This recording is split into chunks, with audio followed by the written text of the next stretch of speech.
Bom dia a todos, um bom domingo, que a paz de nosso Senhor Jesus Cristo esteja com todos vocês, que sejam todos bem-vindos na nossa página para mais um domingo de estudo, de esclarecimento e de luz nos nossos corações.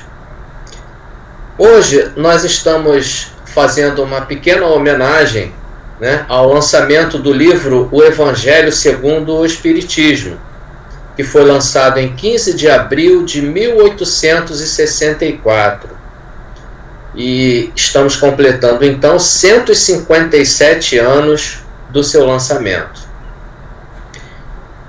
E para tanto, vamos fazer a leitura de uma página que eu escolhi, por ser inerente, escolhi a página que é o prefácio de O Evangelho segundo o Espiritismo, assinado pelo Espírito de Verdade, que ele diz assim: os Espíritos do Senhor, que são as virtudes dos céus, qual imenso exército que se movimenta ao receber as ordens do seu comando, espalham-se por toda a superfície da terra e, semelhantes a estrelas cadentes, vêm iluminar os caminhos e abrir os olhos aos cegos. Eu vos digo, em verdade, que são chegados os tempos em que todas as coisas hão de ser restabelecidas no seu verdadeiro sentido, para dissipar as trevas, confundir os orgulhosos e glorificar os justos. As grandes vozes do céu ressoam como sons de trombetas, e os cânticos dos anjos se lhes associam. Nós vos convidamos, a vós, homens, para o divino concerto. Tomai da lira, fazei uníssonas vossas vozes, e que, no hino sagrado, elas se estendam e repercutam de um extremo a outro do universo. Homens, irmãos a quem amamos, aqui estamos junto de vós. Amai-vos também uns aos outros, e dizei do fundo do coração, fazendo as vontades do Pai que está no céu: Senhor, Senhor, e podereis entrar no reino dos céus. O Espírito de Verdade. Então, meus irmãos, vamos elevar o nosso pensamento a Deus, ao Mestre Jesus, rogando a Ele que abençoe esta manhã, este domingo, abençoe a todas as famílias, abençoe a nossa reunião, a nossa palavra, e que seja de fruto aos nossos corações e aos corações de todos aqueles que estejam nos vendo e nos ouvindo. Rogando também a assistência amiga de Fabiano de Cristo, nosso mentor espiritual e nosso guia. Que a paz de nosso Senhor Jesus Cristo seja conosco hoje e sempre. Memorando o livro O Evangelho segundo o Espiritismo, lançado por Allan Kardec, e a gente vai relatar aqui alguns pontos interessantes, que aconteceu durante a sua confecção. É bom a gente lembrar que Evangelho quer dizer boa nova, boa notícia, e que no seu sentido mais profundo, o Evangelho, segundo o Espiritismo, ele reúne as explicações das máximas morais do Cristo, ou seja, a apresentação das virtudes celestes de Jesus para toda a humanidade. O Evangelho segundo o Espiritismo também ele é um roteiro, é um verdadeiro roteiro, para trazer de volta o homem para o Criador, que dele se afastou por uso equivocado do seu livre-arbítrio. Pode-se considerar ser o código de conduta moral universal. Então, nós, os seres humanos, em liberdade de expressão e principalmente fazendo uso do nosso livre-arbítrio, né, muitos de nós escolhemos o mau uso desse livre-arbítrio. E isso, com certeza, nos afastou do Pai, do nosso Criador. E o Evangelho de Jesus, ele vem nos esclarecer e nos mostrar a luz, né, que devemos seguir para voltarmos, né, a viver junto com o Pai, com o Criador. Esse é o sentido do Evangelho segundo o Espiritismo. E tem um caso interessante também, né, que aconteceu no dia 9 de agosto de 1863, né?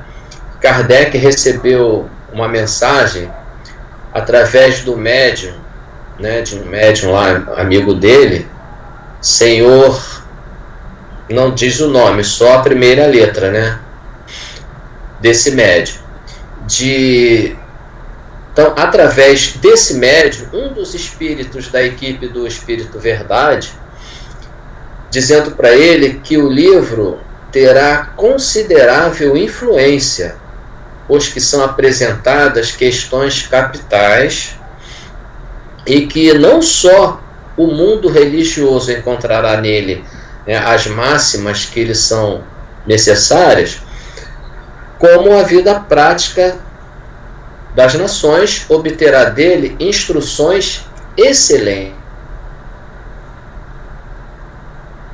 sobre os quais ele sua influência e seu crédito, e que o clero gritará muito mais do que com a publicação de O Livro dos Espíritos, pois se sentirá muito mais ferido, né? Então o clero, né, a igreja naquela época tinha, né, não digo absoluto, mas um controle em todos os pontos da sociedade, né? Na política, no Estado, em tudo. Então ele se fazia superior a isso tudo. E como o Evangelho, né, é o Evangelho de amor, de igualdade e de fraternidade, né, despertou esse sentimento de afastamento, né,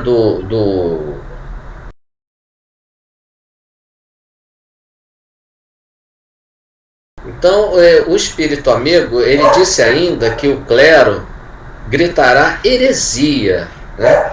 Porque verá que ele, Kardec, né, ataca decisivamente as penas eternas e outros pontos sobre os quais ele baseia a sua influência e seu crédito, e que o clero gritará muito mais do que com a publicação de O Livro dos Espíritos, pois se sentirá muito mais ferido.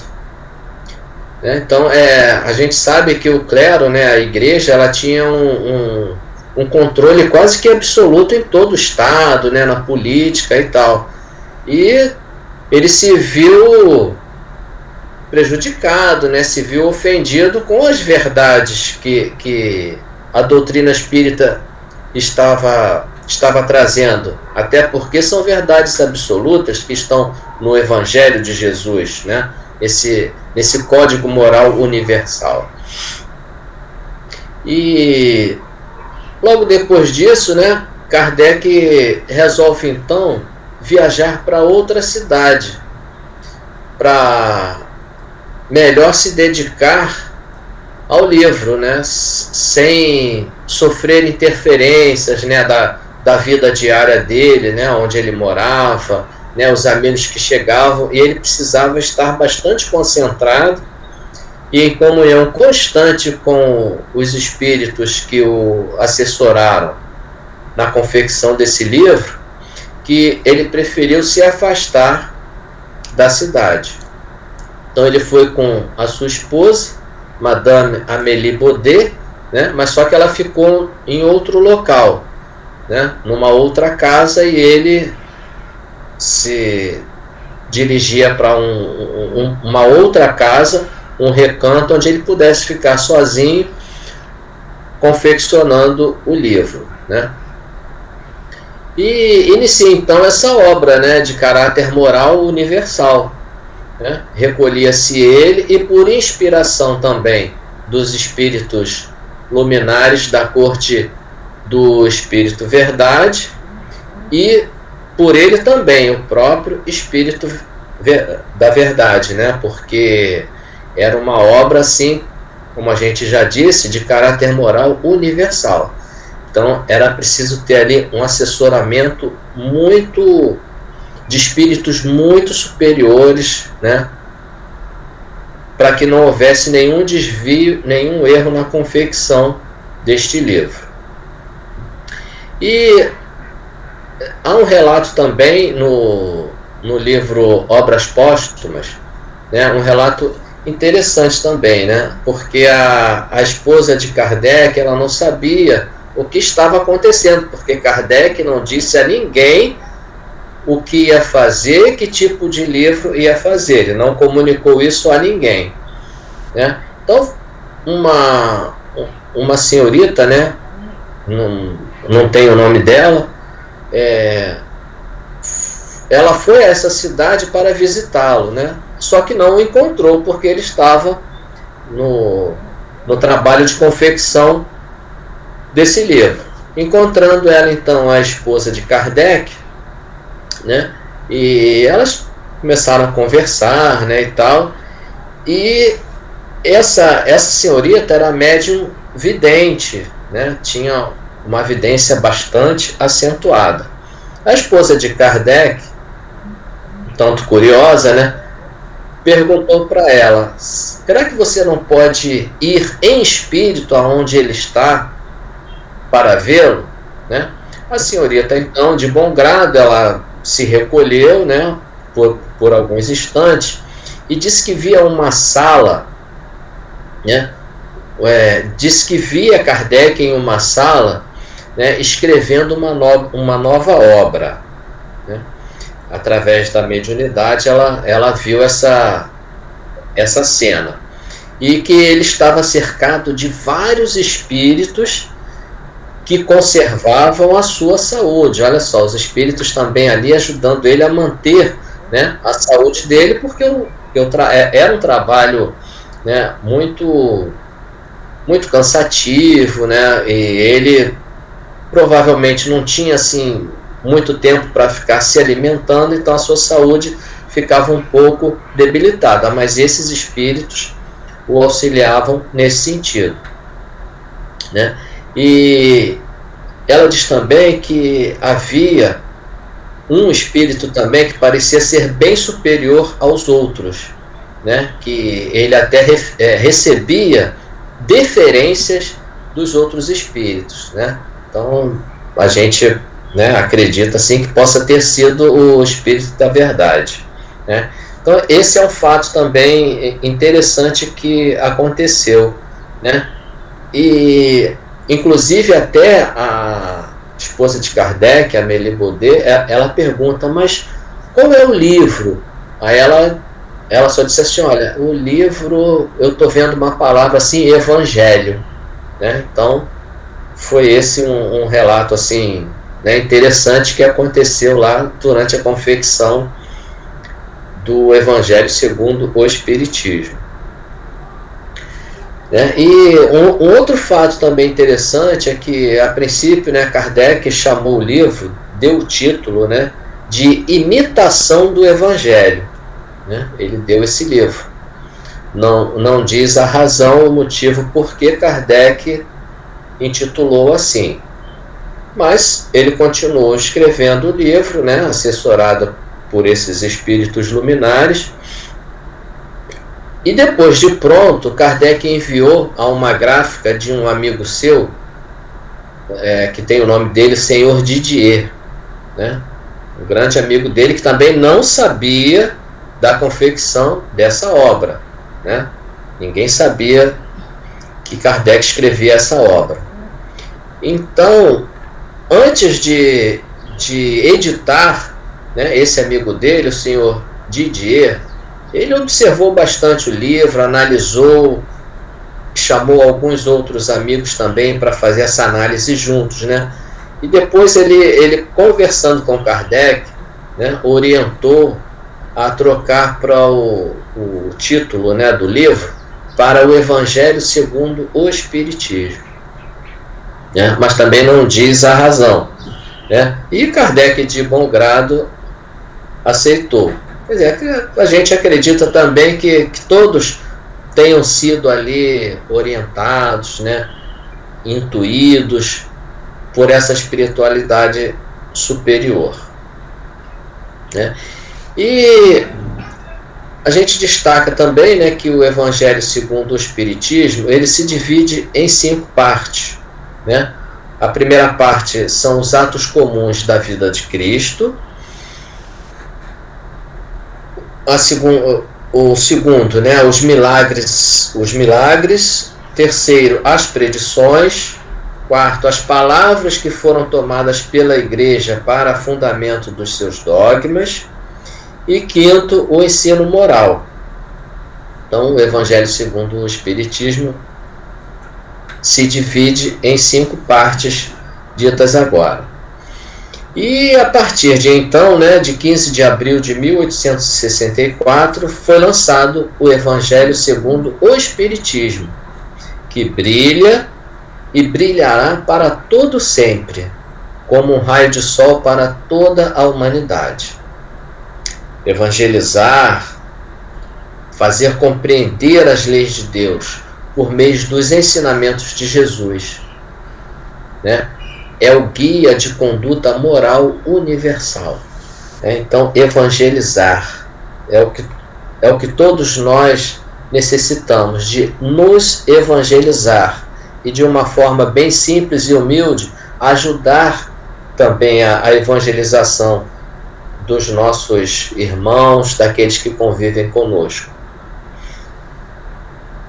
E nas palavras de Emmanuel, né, em o livro O Consolador, ele se refere ao Evangelho dizendo assim, eu vou ler então o que Emmanuel diz nesse livro. O Evangelho é o edifício da redenção das almas e, como tal, devia ser procurada a lição de Jesus, não mais para qualquer exposição teórica, mas visando cada discípulo o aperfeiçoamento de si mesmo, desdobrando as edificações do Divino Mestre no terreno definitivo do Espírito. Bem, então, meus irmãos, dando sequência, né, para nós finalizarmos o nosso estudo de hoje, cabe ressaltar que esta é uma obra para uso de todos, de todas as pessoas. Dessa obra, se podem aurir os meios de conformar com a moral do Cristo, né, o respectivo proceder, né? Então, o nosso proceder, a gente pode dar conformidade a ele com a moral do Cristo. E aos espíritas, a nós espíritas, né, essa obra ela oferece aplicações que nos concernem de modo especial.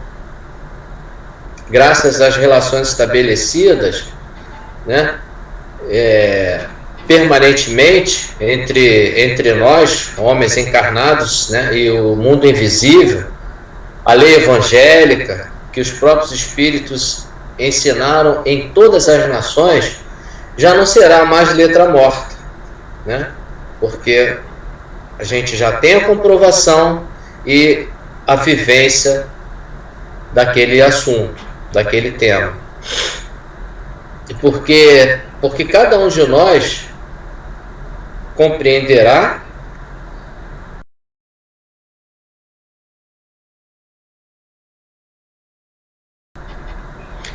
já não será letra morta, né? Porque cada um a compreenderá e se verá incessantemente compelido a pô-la em prática, né? Não tem como a gente fugir disso, né? A conselho dos nossos guias espirituais, né? Então, as instruções que promanam dos Espíritos são verdadeiramente, como está escrito lá no prefácio, as vozes do céu, que vêm esclarecer os homens e convidá-los à prática do Evangelho, à prática do bem, à prática do amor. Que só assim, né, a gente praticando é que a gente vai chegar à perfeição. É praticando a tolerância, principalmente hoje em dia, né, que a tolerância parece que está extinta, mas a gente precisa muito de praticá-la, a paciência, né, e reconhecer que nós não somos perfeitos, né, que todos somos irmãos e que precisamos nos unir, dar as mãos para que todas as ovelhas desse rebanho de Jesus estejam a caminho da grama verde, que é o alimento que Jesus nos traz, que esse pastor nos traz, né? É o alimento da fé, é o alimento da verdade que Deus colocou para cada um de nós. E para finalizar, meus irmãos, eu deixo aqui umas palavras do Espírito Verdade, que se encontra também no Evangelho segundo o Espiritismo, que ele mesmo diz assim: veio como outrora entre os filhos desgarrados de Israel trazer a verdade e dissipar as trevas. Escutai-me, o Espiritismo, como outrora a minha palavra, deve lembrar aos incrédulos que acima deles reina a verdade imutável, o Deus bom, o Deus grande, que faz germinar as plantas e que levanta as ondas. Eu revelei a doutrina divina e, como um segador, liguei em feixes o bem esparso pela humanidade e disse: vinde a mim todos vós que sofreis. Muito obrigado, muita paz a todos.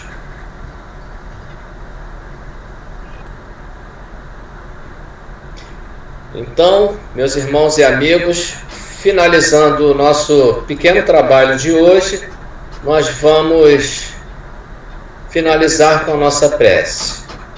Elevemos então nosso pensamento a Deus, a Jesus,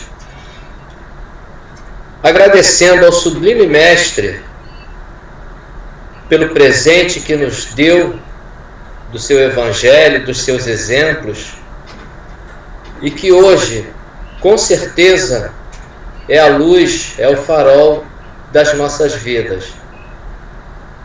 Então, toda a nossa gratidão, de toda a nossa alma, de todo o nosso coração ao Mestre Jesus, que está sempre conosco, nos fortalecendo, nos indicando através do seu Evangelho, através das suas palavras e dos seus exemplos, o caminho a que devemos seguir. Enalteçamos, pois, essa grande obra, que é o Evangelho segundo o Espiritismo, que o Mestre de Lyon, Sr. Allan Kardec, com esforço, com boa vontade, com amor, apresentou a todos nós no dia 15 de abril de 1864 e que está conosco já há 157 anos.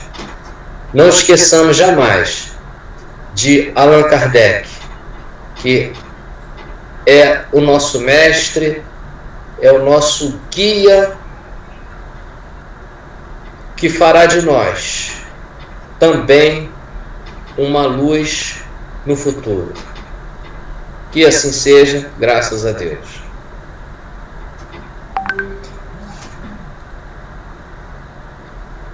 Então, meus irmãos, nós agradecemos a todos que estão presentes, né, assistindo esse pequeno trabalho e incentivando também a todos, né, a não esquecerem, né, os momentos de prece, direcionado aos nossos irmãos que estão sofrendo aí com essa enfermidade, com essa pandemia, e pedindo também que tenham bastante cuidado, né, no convívio com as pessoas, se cuidem usando máscaras, lavando as mãos, seguindo todos aqueles protocolos que as autoridades de saúde estão oferecendo para nós. Tenhamos bastante cuidado conosco, com a nossa família e com os outros também. Tá? E peço também que não esqueçam, né, de se inscreverem no nosso canal e dar o like para poder ir aumentando o nosso Ibope, né, vamos dizer assim, junto ao YouTube. Então, a Sociedade Espírita Cristã Vinha de Luz, mais uma vez, agradece a todos. A todos, então, nós desejamos uma feliz Páscoa, um feliz domingo, na paz e na luz de nosso Senhor Jesus Cristo. Para os nossos irmãos e para toda a sua família. Muito obrigado.